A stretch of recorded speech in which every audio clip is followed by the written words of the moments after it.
The new Etherscope NXG is here, the first all-in-one network analyzer to fully support Wi-Fi 6 and 6E. Evaluate Ethernet and wireless networks with a simple but powerful auto test delivering in-depth network visibility fast with minimal training. Etherscope NXG, your portable network expert from NetAlly, has got you covered 100%. Visit netally.com/Etherscope today to request a demo.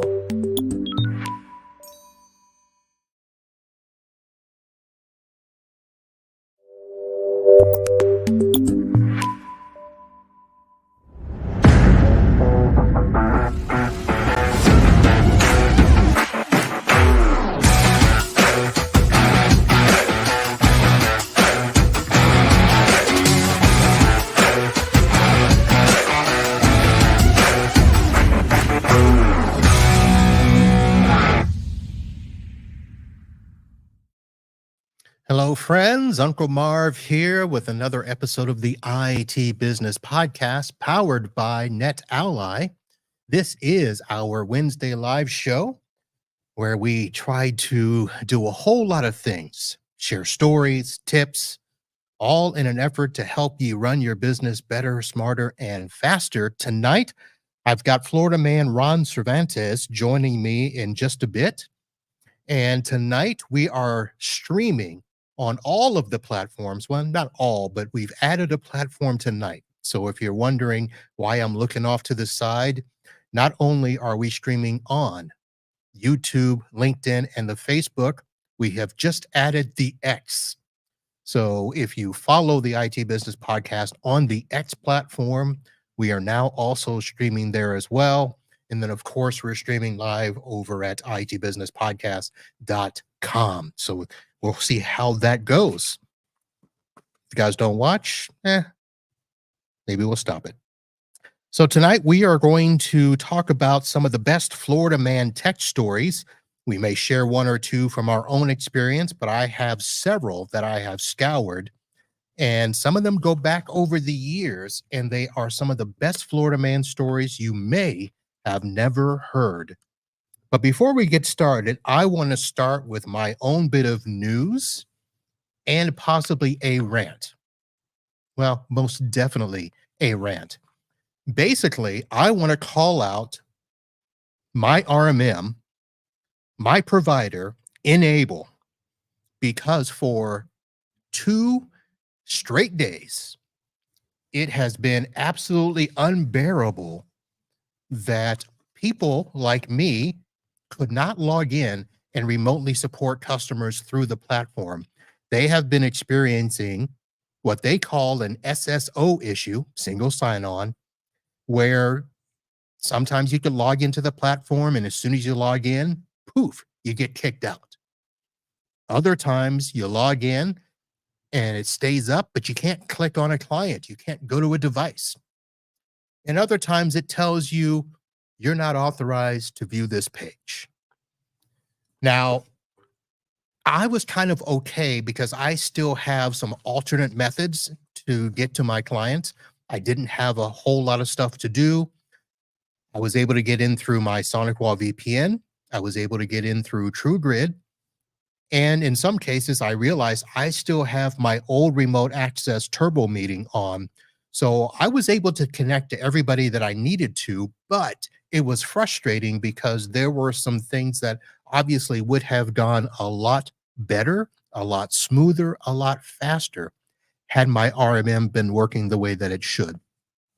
So when I called tech support yesterday to report the issue, the technician that took the call didn't know what was going on. Although there had been an alert issued by N-able at something like 4:46 in the morning saying that they knew there was an issue and they were working on it. So I was a little befuddled that the person I called did not know. So, okay, no big deal. But I also went back and remembered that this had kind of been happening to me the last 2 or 3 weeks where every now and then I couldn't log in, or if I did log in and I clicked on a endpoint, I would go to a client, click on the location, click on the station, and then it would kick me back out to the front of the dashboard. And I thought that's a little frustrating, but after 2 or 3 tries, I would get in. So the last 2 days, and I know that there were some people just berating N-able for this because they probably did not have alternate ways in which to work with their clients, and that is frustrating. So, in all of these years that I have defended N-able by saying that they've never done me wrong, I didn't have a reason to switch. Well, I'm not going to say that quite yet, that I found the reason, but this could be it. Now, I'm going to say up front, folks, I usually don't talk about my own personal stack, and I usually tell vendors, don't call me because I don't evaluate stacks every week of the year. I wait till a certain period before I evaluate my stack. I know that I was just at the Kaseya home office where they did a half-court press on me to say, hey, $399, we can get you in here, give you a whole suite of tools. I wasn't ready to jump on it yet. So Kaseya, don't call me just because I said this. Talking to Ninja One in a few weeks on the podcast. Don't call me just yet. Synchro I looked at last year, Atera. I know you're out there and you're waiting. But let's see what happens tomorrow. I may give another report back then. But I will say this. This is obviously a frustration that if this is your only way to support clients, and if you have, I don't have that many endpoints, but if you have 1,500, 2,000 endpoints and you can't connect,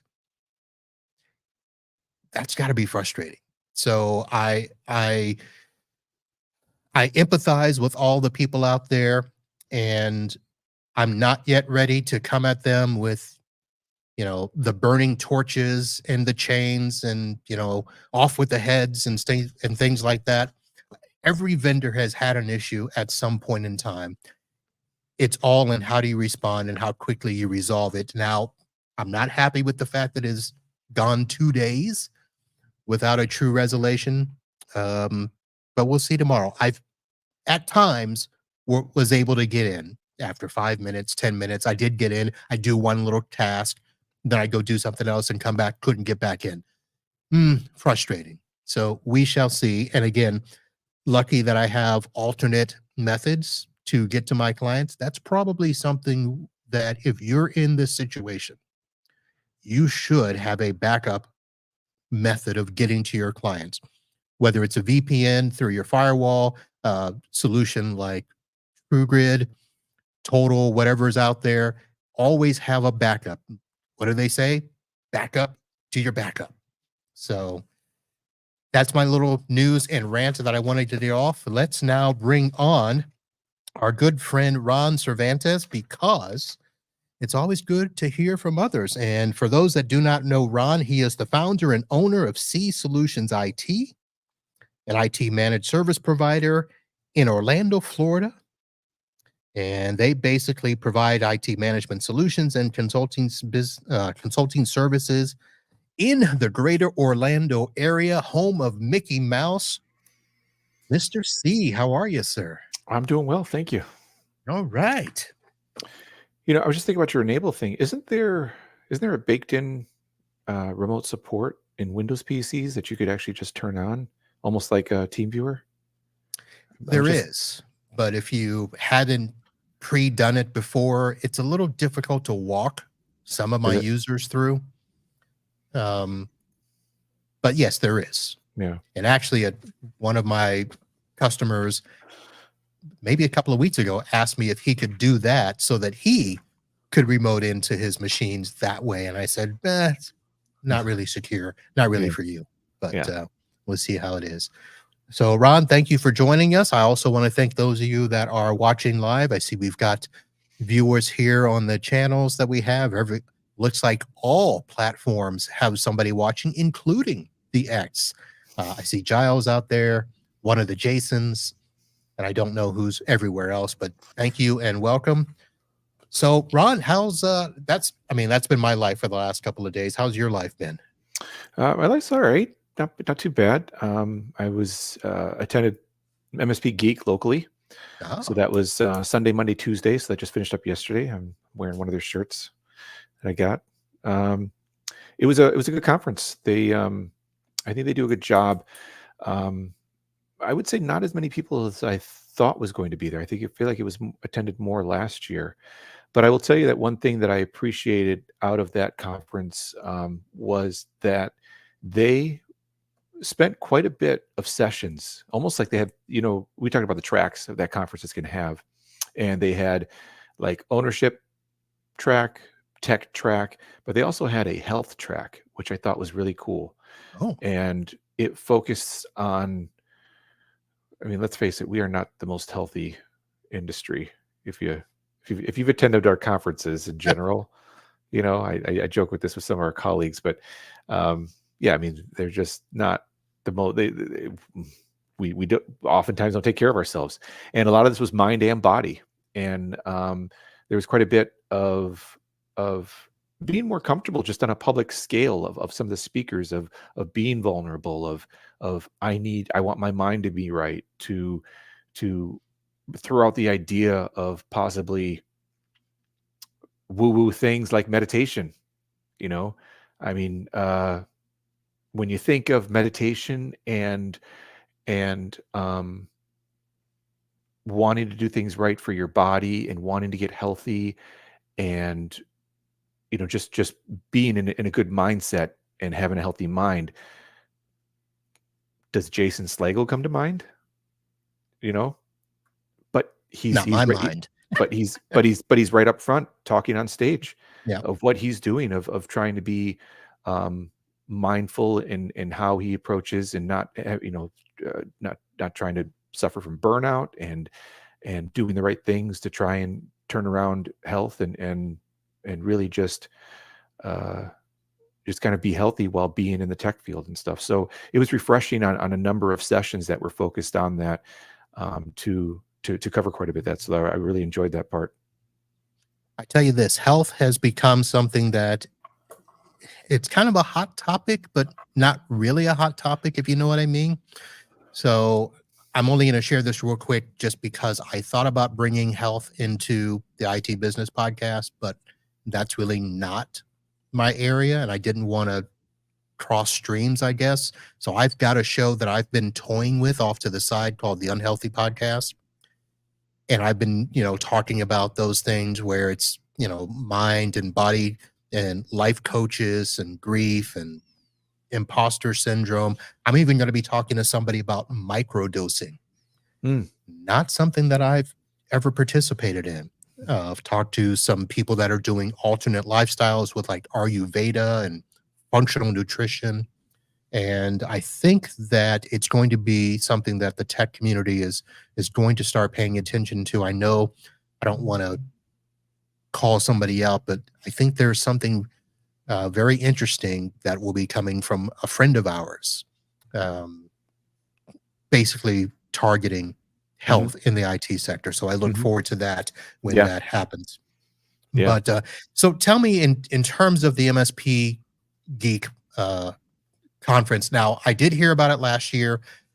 I didn't really hear much about it this year, and I thought that I would make plans to attend because it's local in a sense. I mean, it's in the state of Florida, and I kind of said, if it's in Florida, I'll try to get there, but the timing didn't quite work out. But in terms of like size and days, what's it like? Yeah, so Sunday was kind of like an optional day where you could do some like pre-day type of stuff. You have to sign up ahead of time. And so I think there were 3 different offerings there. And so I did sign up for the Tim Golden session that went for 4 hours Sunday afternoon. And so that covered a lot of compliance, and it was going to cover SOPs, a little bit of compliance, policies, procedures, SOPs, all that stuff, and then altogether a full-blown process that kind of encompasses everything. So, and it was a lot of it was open conversation on the topic as well. I feel like every session I was in, Matt Lee was in there too. So he was always, and it's funny, like we're all sitting in the room, and Matt Lee's an attendee. We all in the room, but Matt Lee's the only one wired up for Mike. So he's wired up. He was a plant, huh? He was a plant, yeah. So he always had a mic wired up on him. But I mean, he's always going to throw in all of his helpful insight and all that stuff. So I did that session, and then the rest of them was just Monday. It's basically Monday and Tuesday of sessions that they would have. You just choose based off of what was offered. A lot of them were just one session at a time and might be in the main ballroom area, and then other times you might have a choice between three different sessions that you could choose from. But it was definitely more intimate than last year. I think there was I'd say there were less people. I know they would like to have more. I know they would have. What was the number, you think? If you had to guess on a number, what was it? 250. Okay, maybe. That's a good size, actually. Yeah. I like that size. I feel like it was closer to like 4 last year. I could be wrong, though. I don't know. And I could be way off on my guess. I don't even know the answer to that. Okay. But that's still a good size. About the right number of days. I'm good with a 1 or 2 day conference. I'll be at the Super Summit, May 31st in Tampa. That's just a 1 day event. Okay. And then I'll be at IT Nation, June, 3rd through the 5th. IT Secure? IT Nation Secure. Yeah. I'll be there for that. And then, of course, I'll be at the Big Daddy Patch 8 Beyond out in Denver, my annual trip across the Mississippi. I didn't know about the Super Ops thing. I would have gone to that, but the 31st would not really work that well. I got to go to a volleyball tournament that weekend. But and I don't think I'm going to go to the IT Nation. I'm kind of conferenced out, I guess. It's just the season is just starting. I know. Well, I'm talking about in general. Like like last year, I think I booked 3 in a row from May to June, and after that, I was like, oh, and so I don't think I'll go to like the big IT Nation, but of course, I'm looking forward to MSP Unplugged. I mean, always, but or TechCon Unplugged, I should say. Sorry, but yeah, there's just there's a lot. There's a lot. And I'm doing twice the number that I usually do. I think I will be attending 9 this year, and that's way too much. But if I'm getting the red carpet experience, I'll go. I'm not getting red carpet experience. I'm getting swag. That's all I'm getting. And I gotta run around to the booths and grab those. So although we did talk a little before the show here, I will be visiting Total while I'm out at Denver, and I will be taking time away from the conference, going to their home office, kind of like I did with Kaseya. So they'll give me a tour. I may have a podcast or 2 there. So if anybody has any questions about Total that they want me to ask, send them to me either in an email or on one of the platforms, and I will ask Total while I am there. All right. So let's do a quick Florida man. And I want to start with one that I think is a little bit of nostalgia. Okay. So let's see. What I'm doing, folks, is I've actually gone through and tried to find some of the tech-worthy Florida man stories. So that doesn't mean that they're all crazy, but it does mean that they're Florida man and tech-related together. So David Grealish, a computer historian from Orange Park in Clay County, Florida, has compiled a list of landmark devices that shaped the evolution of personal computers. Some of those are the MITS Altair 8800, which was first commercially successful back in 1975. It was followed by the 8080, which was the first clone computer of the Altair. The Commodore PET 2001, the Apple II, and the ever-popular Radio Shack TRS-80. These were all in 1977, and there's a whole list of stuff there, but basically I'll put a link to that because he has compiled not just the list, but he actually has all of these devices that he has been collecting over the time. The Apple Lisa is one that he got that was released back in 1983, the Apple Macintosh in 84, the Compact Desk Pro 386 in 1986. That was my first luggable is actually what that was, at a compact luggable. And so he has done that. I'll have links to that. And it has been recognized in the Clay County Historical Society Museum. And that is an interesting there for Florida man.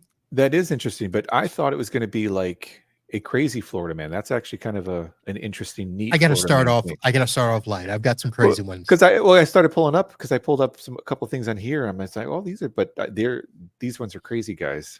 What did you pull up? Let's see. I've got one.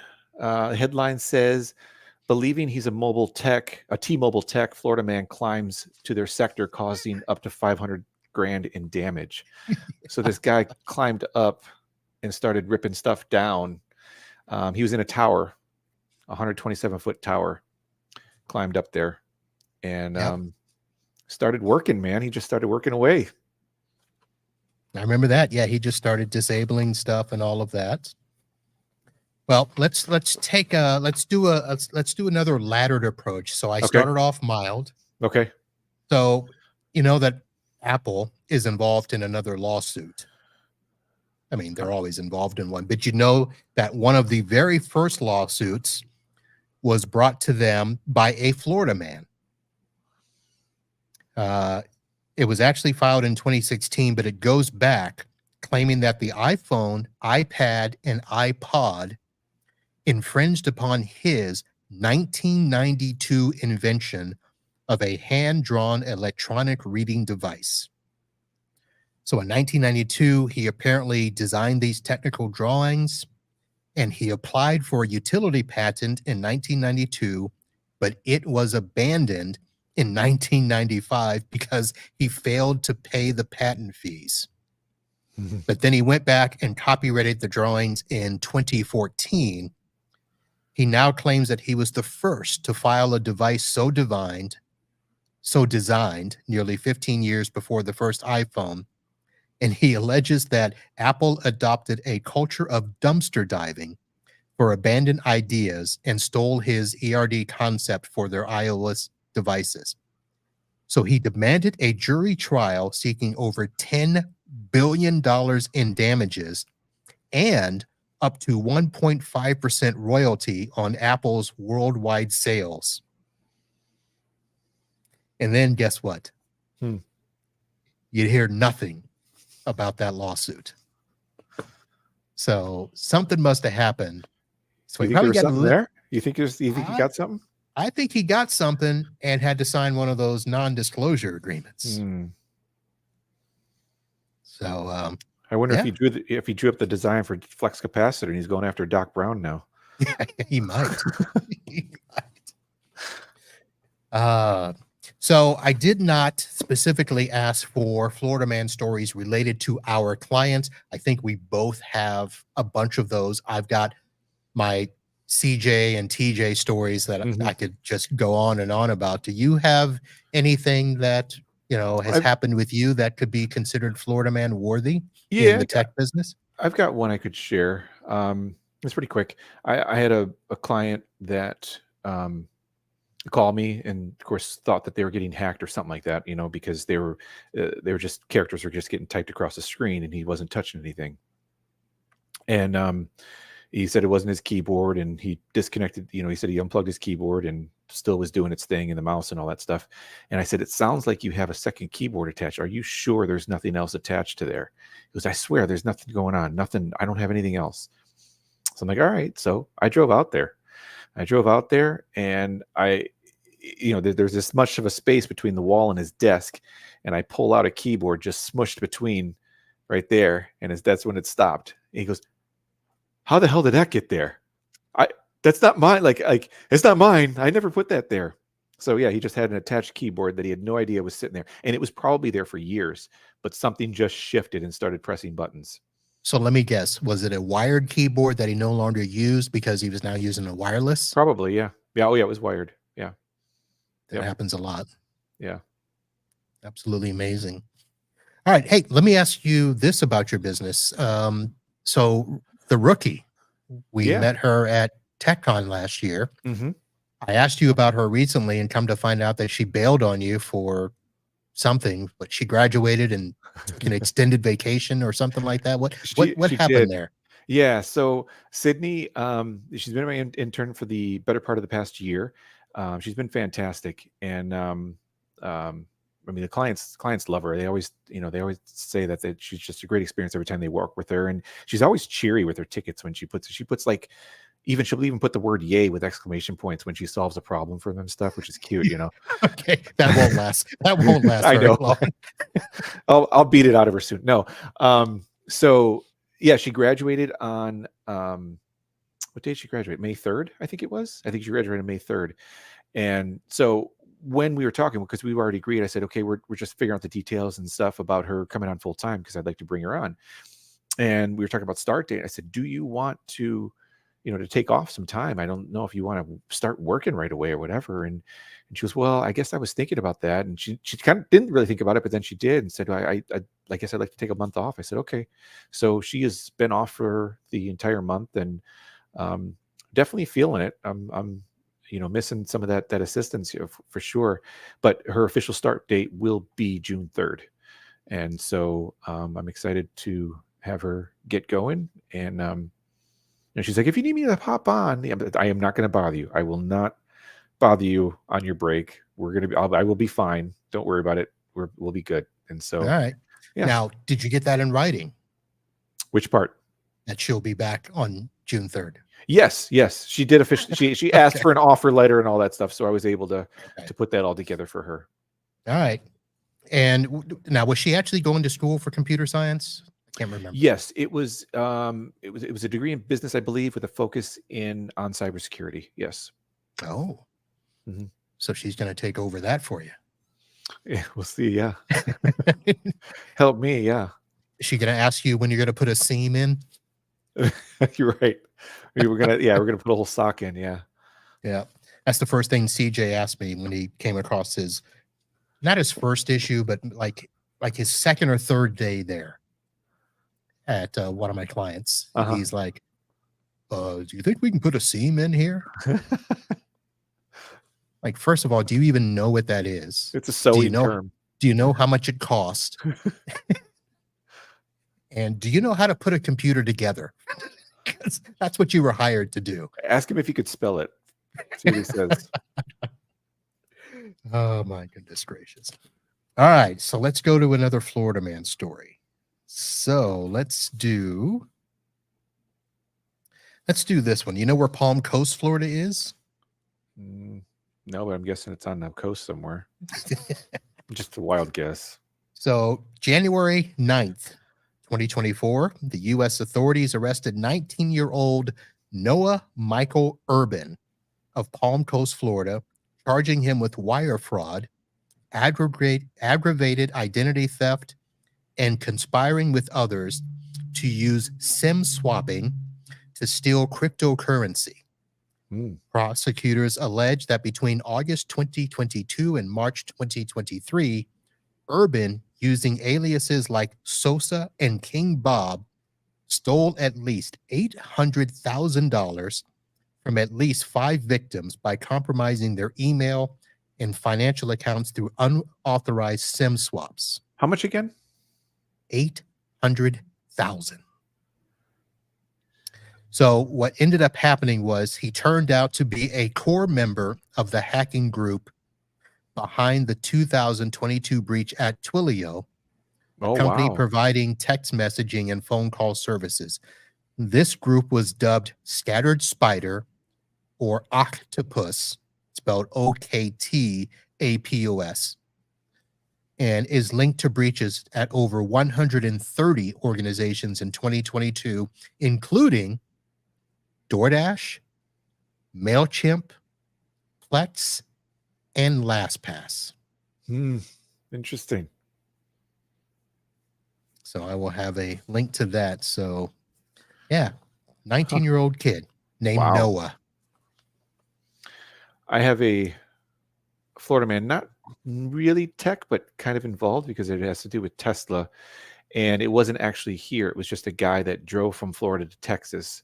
that there was a Cybertruck launch in Texas that he threatened. Yes, I remember that story. He was going to cause mass casualties at the Tesla launch event, and he was stopped in Austin, Texas, I believe. But he drove from Orlando to get there, so it's kind of Orlando by proxy, I suppose.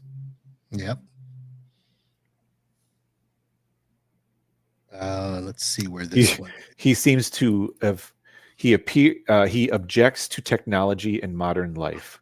So there's that. Who knows? He might have been saving people. Yeah. So let's see. Here's one. This one's going a few years back. A Florida teenager called 911 over the PlayStation Network outage during the 2014 holiday season. According to a transcript shared by Palm Beach County Sheriff's Office, when the operator asked about the issue, the caller inquired, "Do you know the whole thing that's been going on with the PlayStation Network?" The operator advised the caller to contact Sony, as 911 is only for emergencies. The sheriff's office tweeted, "No, we don't know when we will restore service to Xbox or PlayStation. Please dial 911 only for emergency."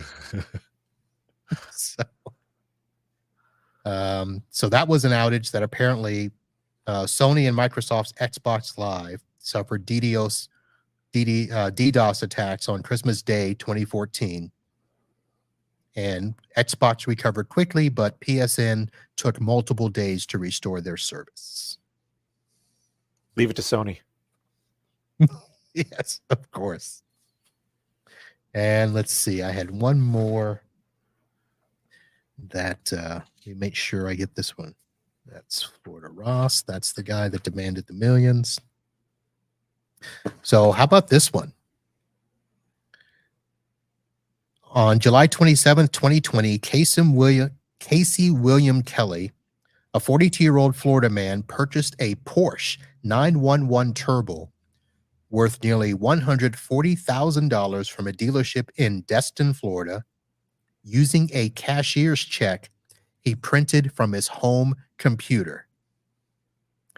Then, the very next day, he attempted to buy 3 Rolex watches worth $61,000 from a jeweler in Miramar Beach, presenting another fake check he had printed at home.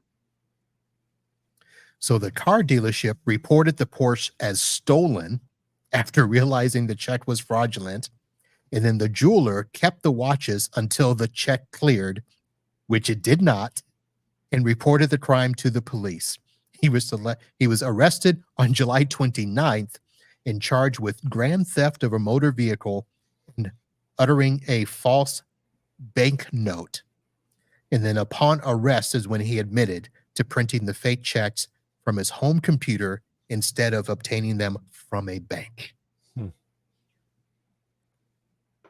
$140,000 Porsche with a check. Yeah. Cashiers. Unbelievable. Came straight from the bank. Yeah. That's better than a personal check. Of course. Oh, my goodness gracious. So I set up a server for the first time in a long time. It's like my only server that I have for a physical, client, really. A physical server? Physical server, yeah. Yeah. And I haven't done it in a while. Okay. Did you get like a brand name box or did you build it from scratch? No. Yeah, I would not build it from scratch. No. It's a Dell PowerEdge server that, yeah. So, but even just, going through that process of the update utility and getting it all going, I had a hard time getting it to boot from a USB drive, and I actually ended up just stopping that and just got a dual layer a DVD drive. Yeah, DVD drive. Ooh, you went old school. I did. It worked much better. much better. And just, I dusted one of those off and burned it. And once I did that, it was smooth sailing from after that. So the Dell PowerEdge. So I just did a ProLiant micro server. Do they still do a Smart Start? Is it? They still call it that? It's not so smart anymore. I used was to not- love it. I thought they used to be worked really, really well. The HP Smart Start, way Yeah. back in the day. I used to always get ProLiance. It was great, and they even gave you the Smart Start update CD when you needed to do stuff there. But they Yeah. stopped that a couple of years ago, and I was frustrated because for a time you actually had to have an HP account to log in to get the Smart Start stuff. Oh. And I'm like, what? Mm.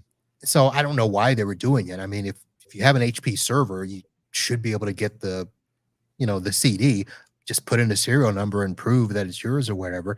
Right. Now, the last couple of times I did it, I did not actually have to have the account. I did a search and went straight to the page and got it, but it's not now. All of the drivers and stuff are on a page and you have to download them individually. So I'm not real happy about that. So they've certainly taken, a backward slide in that department. We'll see how it goes in the future, because I'll still need to be doing physical servers at least a couple more years for my law firms. So the servers that I did do for another firm, I actually had those custom built, and they had the option to install the OS for me. But I decided I wanted to do it myself because I wanted to get familiar with those machines in case I needed to work with them, because they were custom built. They were Supermicro boards. I'm like, all right, that's no big deal. Supermicro has been good, been solid. Yeah. So the Supermicro boards and the the RAID cards, I think they were LSI, which, they were good. But again, I didn't get a USB drive or a CD with all the drivers and stuff. So I had to go find them all myself. And that's what's frustrating. Oh yeah. Yeah. I had to buy the server operating system separately and then get that all taken care of. It comes, it's all preloaded with everything as far as that goes. And then if you have to do run updates, you can just run the server update SUU server update utility is what it stands for, I believe. Yeah, I used to always get ProLiance back in the day, and I worked with the Smart Start, and it would take a while though. And I remember I used to get a lot from CDW way back in the day. I loved working with CDW, and I had my account rep said, "Do you want us to just put the OS on it when we send it to you, and we'll have the RAID configured?" I'm like, "You can do that?" It's like, "Yeah, sure." I'm like, "Okay, cool. Yeah, do it." So it was a while before I even had to do anything at all, and I would just fire it all up, because it would be a process back in the day of getting everything going. Like they'd ship it with the drives and everything and send it all over, as opposed to me getting everything separate to put it all together. And yeah,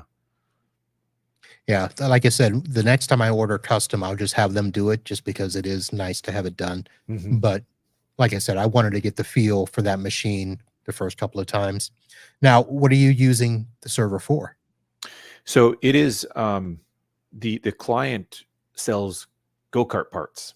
So they are the only U.S. distributor for a certain brand of go-kart parts in the country, and so they have a gigantic inventory machine. It's like 2 stories tall. And so this runs, all it has to do is run a SQL server. It's super small. It's so basic, but it needs to run on a server. And so this communicates to the machine. And I had a third party, like I got from Upwork. I had someone design an interface so that it would take orders that come from a website and throw them into QuickBooks as an estimate. And then QuickBooks would get pushed out as an invoice, would then talk to the inventory management system, which then pulls the parts for them.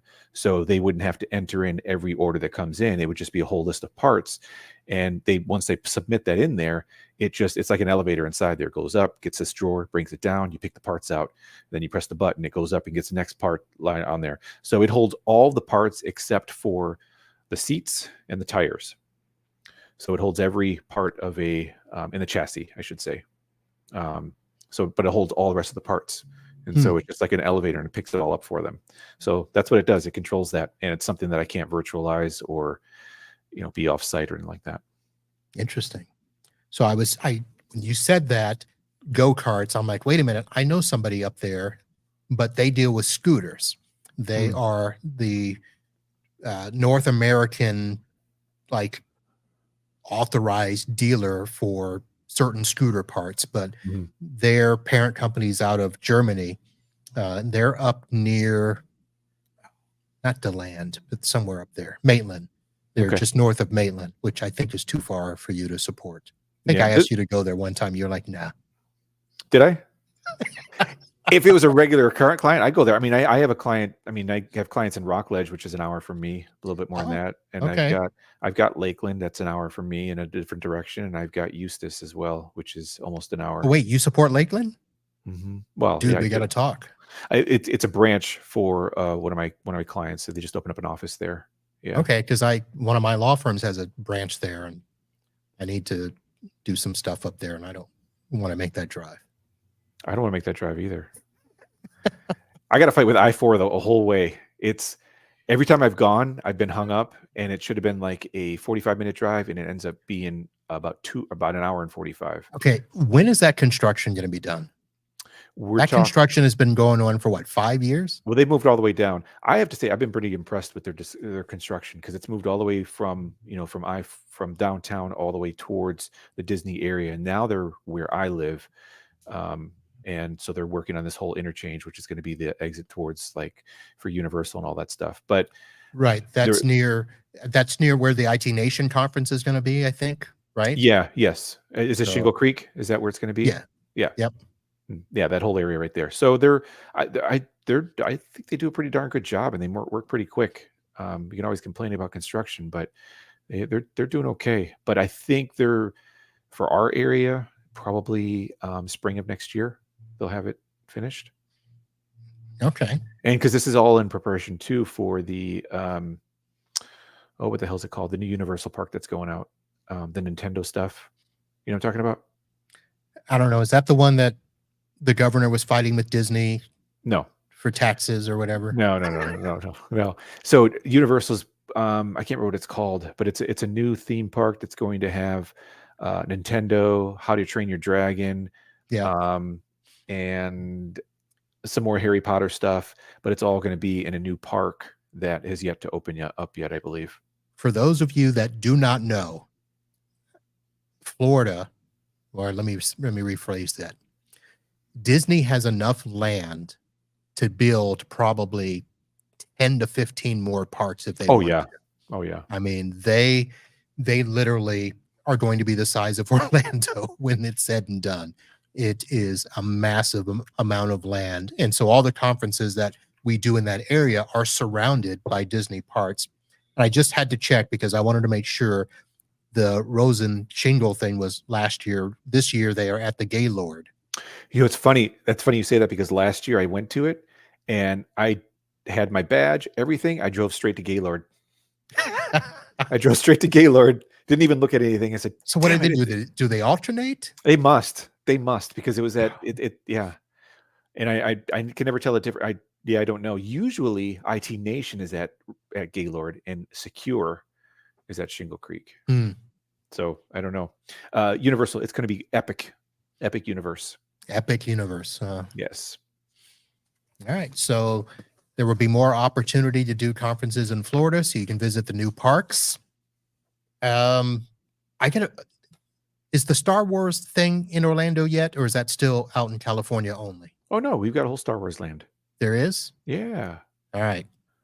Because I think I promised somebody that I would take a trip to the Star Wars park. Yeah, you got to check it out. I don't know. Is it worth it? Define. I mean, do you have to? Well, I mean, do you have to be a Star Wars aficionado? No. To understand the rides and characters? No. You can definitely appreciate some of the thought and consideration that goes into it. For example, I mean, Disney's they're very big on the experience for all that stuff. So when you go into the Star Wars land, they make it so really you can't see anything else but where you're at. You can't see, like, a slinky roller coaster off that's really super close to you, but you can't see it. Like it's like they make it so that you look like you are in a Star Wars environment the entire time, you know. Um, and the experience there is generally it's I mean the rides are interesting, the thought that they put into them, and especially Rise of Resistance. It's a whole experience where you feel like, you know, they kind of put you in a movie and stuff. Um, Which movie? Which version? Because you know, no, you don't have to. You're good. You're good on that. You can understand that there's good guys, there's bad guys, and there's no story. I You're know, just trying to escape but it. trying to understand, you know, the days of Boba Fett and Baby Yoda and young Luke and old Luke, and there's very little focus on the original Star Wars. okay, Very little. Most of it is all on the newer stuff. the new stuff. So the Rogue Nation, whatever they're doing. The Rogue Nation, or how didn't they have the Star Wars Rogue? Wasn't that her name? Rogue. Her name? I know you're not a Star Wars fan. The girl who gave the lightsaber to Luke, wasn't her name Rogue? No, her name was what the hell was her name? Rey. It was Rey. Rey. Okay. Rey. There was a movie called Rogue One. That was okay. I thought it was about her. No. No. Okay. No. How far you want to get into this? I'll help. I don't.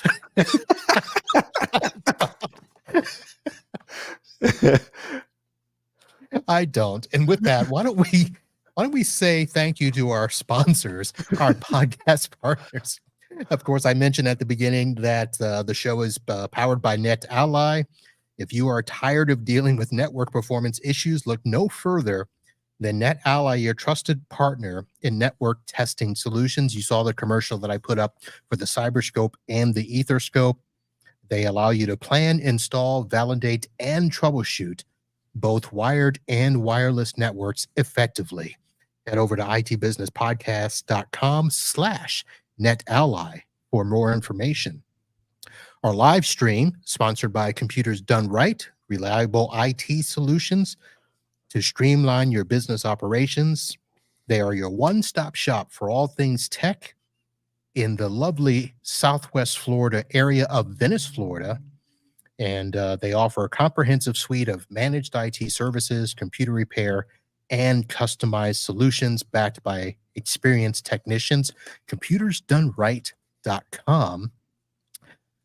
If you were watching the live show, you saw me sipping from the cup that is sponsored by our good friends over at SuperOps. Streamline your IT operations with the power of SuperOps, the all-in-one platform that simplifies service desk, remote monitoring, and automation for the modern business. itbusinesspodcast.com/superops. And tonight I'm drinking a new combination of white tea and lemon echinacea tea. Not necessarily the angry man tea, but something to soothe the throat. And of course, SuperOps is also the sponsor of Florida Man that we have had such a great conversation with tonight. Okay, so Ron, anything else that you've got going on in your business? I just replaced my PC. What do you work with day to day? Okay, you can't say that and then ask me a question. What did you replace it with? So why did you replace it? It just it's funny. I used to work like every time from just a laptop, and so I just had a docking station. I would just take that and go. And then sometimes I'd have stuff running, and I would be hesitant to shut it down, or I have to rush off to a appointment. So I ended up just saying, well, I'm going to have a laptop on the side, and then I'll have like just a desktop that I work with on day to day. And then that laptop actually died before I made that move. And I had a gaming PC that I got for my kids during COVID, and then they kind of just fell off gaming like that. And I said, well, I'm taking it. So I took it, and now that's gotten a little old. It was an Alienware. Okay. But it was solid specs on it, but it was just getting a little bit older. And so I came across a decent deal on a Dell Precision with a 16 gig video card in it as well. And so I jumped on that and spent quite a bit of time last week of getting it right, and I actually just swapped it out today, and I am working from it. So just a Dell Precision desktop. It's a tower. It's a tower. Okay. So I've got a HP Z workstation. I don't know which Z it is, but I've had it actually a few years, and it is still Windows 10, but it is 32 gigs of RAM. I've got 2 solid state drives in there. Mm-hmm. So it is still humming along pretty nicely. Although I know it's time to start looking at something because end of life next year. And I probably should be on something Windows 11 because even the laptop that I carry around, even though it's an HP ProBook 400, it's still Windows 10. So I am looking at it. Now, I just purchased a whole bunch. I should probably bring up what I purchased. So did you put your SSDs in a RAID? Are they like the equal size, or you just have 2 of them in there? Okay, yeah. No, I just got my C drive and my D drive. I did the second one really for storage. Yeah, mine came actually configured in RAID, and I ended up just breaking it, and I split them. Okay. So I just purchased for one of my clients. We purchased the HP Z2 workstation. It's a graphics-based machine.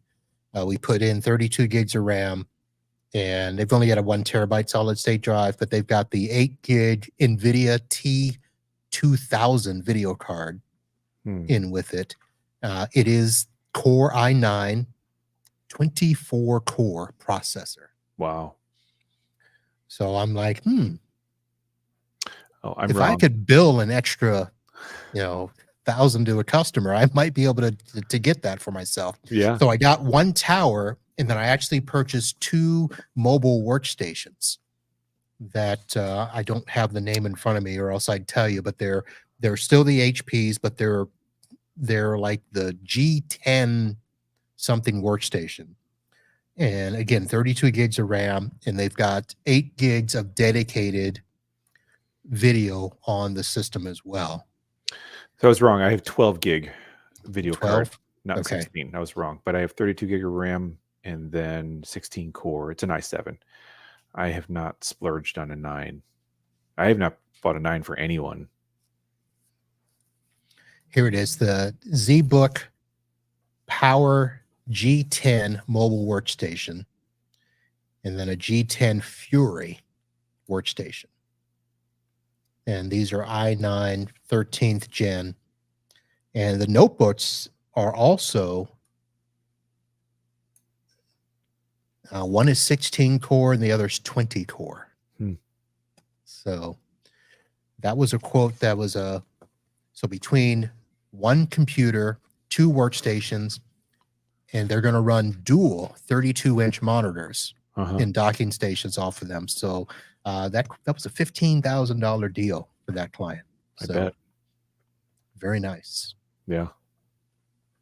So that's I don't know if I can afford to go that much, but a mobile workstation with that much power seems nice. What are you gonna do? Well, you've got all your video editing, right?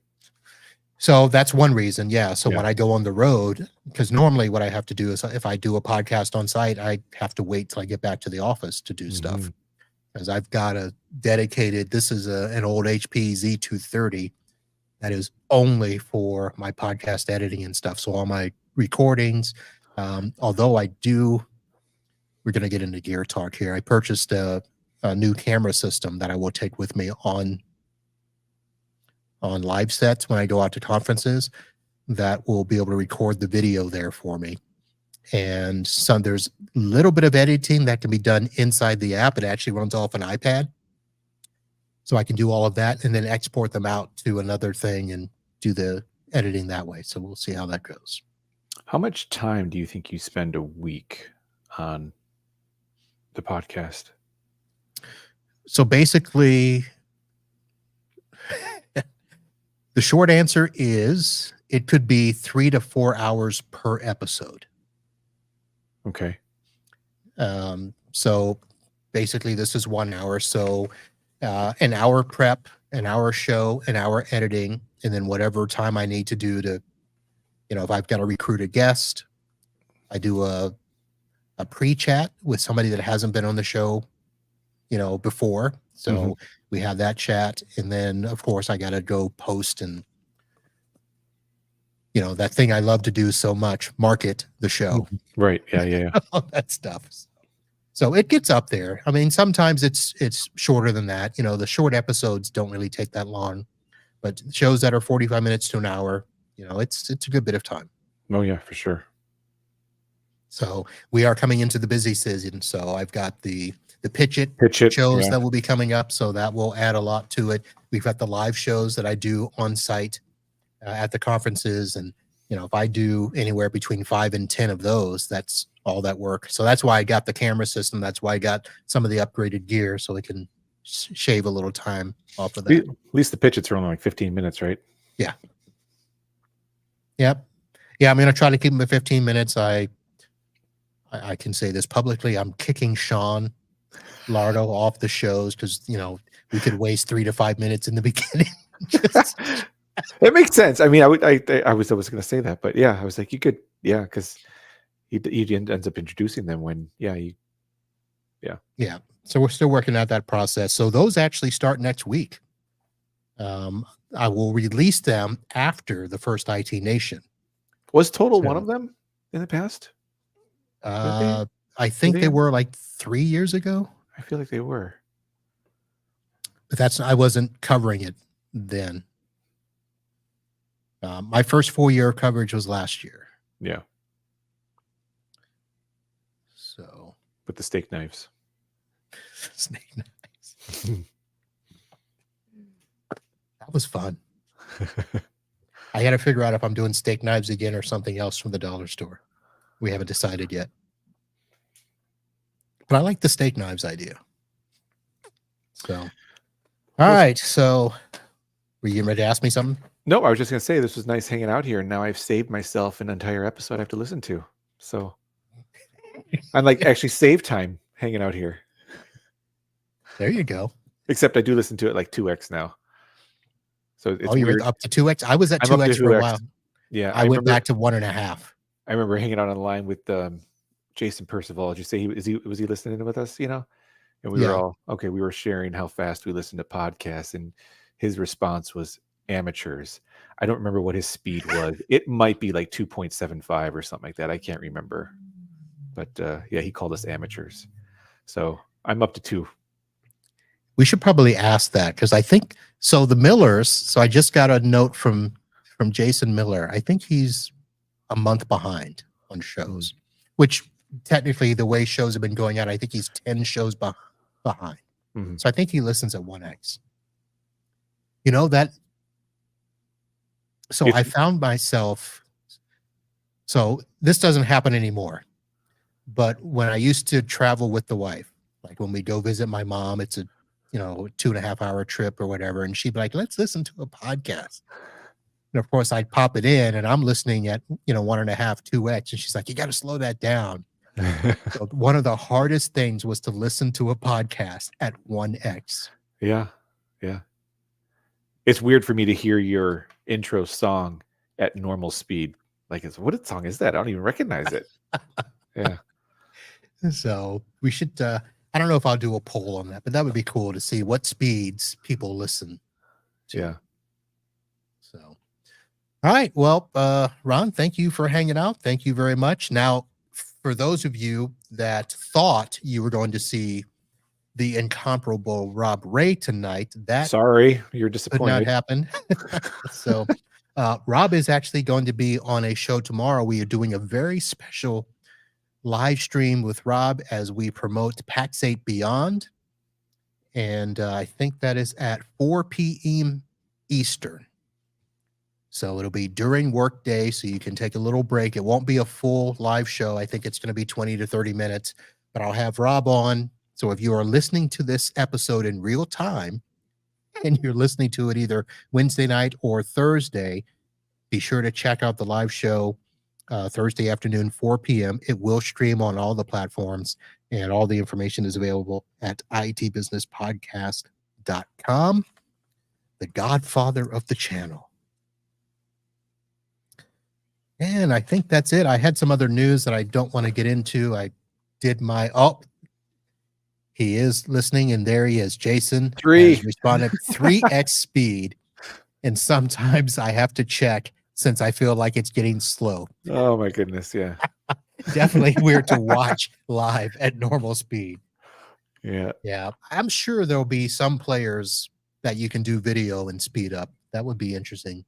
I think the hardest thing really is to listen to somebody at 2x speed on a podcast and then see them in real life and be like, that's not your voice. Exactly. Yeah. Yeah. The voices don't change. It's just the speed. Really, it's just speed. You know, the speed and pitch. Yeah. When you're the MC at TechCon, I'm like, Marvin, pick it up, man. We got to get going. Let's move it. Move it. Yeah. And for those of you, I should probably go ahead and give a shout out to the boys over at MSP Unplugged, Paco and Rick. They are still accepting attendees for TechCon Unplugged, which is happening this September. It is in the Washington, D.C. area. And I think the ticket prices just went up. You may have missed out on the early bird pricing. But if you head over to TechConUnplugged.com, you can still get tickets. I think they're what, $2.99, $3.99. Let me pull this up and see. But that includes everything, folks. That includes your ticket price and meals while you're there. You get a plus breakfast. September 12th through the 14th. The event location as the Hotel at Urundale Preserve, which is actually in Hanover, Maryland.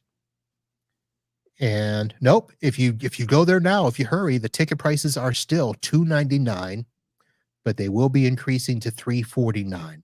And you can see some of your great sponsors there: Super Ops, Monger, Threat Locker, Solutions Granted, Pax8, Tech Marketing Engine, Blumera, ScalePad, and Temis. I'm excited. Yeah. Although it sounds far away. It does. Well, when you got like 6 between now and then. Yeah. So what were you gonna say? Have I talked to who? I was just as I was reading things. So of course, ScalePad and Temis both called my office today. And I talked to the ScalePad person, but not the Temis. Like a vendor sales call? Yeah. Oh yeah. Okay. Yeah. Yeah. I got to slow those down. Yeah. ScalePad, I'm already using their product, so I don't know why they're calling me. I have ones calling my cell phone, and that always just turns me off immediately. Yeah. All right, my friend. Well, that's going to do it. We'll turn off live here. Thank you all for joining in and for. I was trying to think of something I was going to promote, but I didn't write it down, so it's going to get lost. So check out the website and check out Ron's website, cSolutionsIT.com, and he will be your Florida man in the Orlando area. If you need some assistance, his rookie will be back to work on June 3rd. Yeah. Sydney, we will welcome you back. Is she going to be attending TechCon again? Yes, we're both booked. We are all set. All right. Yeah. Sounds good there. And we'll see you out and about at some of the other places. And that is going to do it, folks. Awesome. We'll sign off here. Thanks for having me. Thank you for coming on. We'll see you all soon. And until next time, holla.